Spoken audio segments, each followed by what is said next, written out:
اچھا، جب کہ کوئی حادثہ پیش آیا، کسی کا انتقال ہوا، کوئی بڑا سانحہ پیش آیا، تو وہ دن سوگ کا دن تھا، وہ دن غم کا دن تھا. لوگوں نے اس غم کے دن کو اس طور پر منایا کہ شریعت مطہرہ نے اس دن غم کرنے کی اجازت ہمارے لیے رکھی ہے.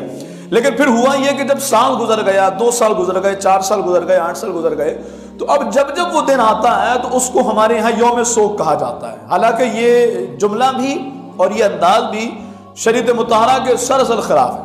بلکہ ایک اور ہمارے یہاں رسم عام چل پڑی ہے، وہ یہ ہے کہ جب بھی ایسا کوئی دن دوبارہ آتا ہے تو پھر اس کو بلیک ڈے کے نام سے جانا جاتا ہے، کالا دن، سیاہ دن، جس کو ہم عام خالص اردو میں کہیں یوم سیاہ.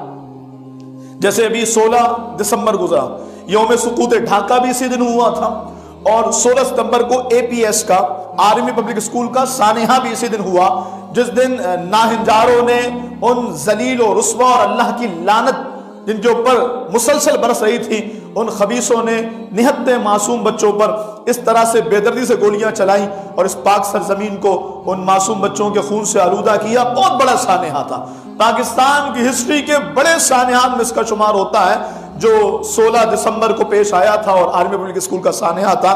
لیکن یاد رکھیے، اس سے بڑے بڑے سانحات اسلام میں ہوتے رہے ہیں. واقع کربلا سے بڑا سانحہ کون سا تھا؟ واقع احد سے بڑا سانحہ کہ جب سید الشہداء امیر حمزہ رضی اللہ تعالیٰ عنہ کے بدن انور کے 70 ٹکڑے کر دیے گئے تھے.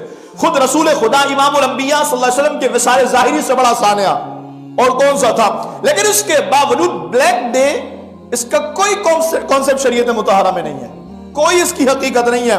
بلکہ اللہ رب العالمین تو یہ تک فرماتا ہے، بخاری شریف کی حدیث پاک مفہوم ہے کہ اے محبوب صلی اللہ تعالی علیہ وآلہ وسلم، لوگ مجھے گالیاں دیتے ہیں.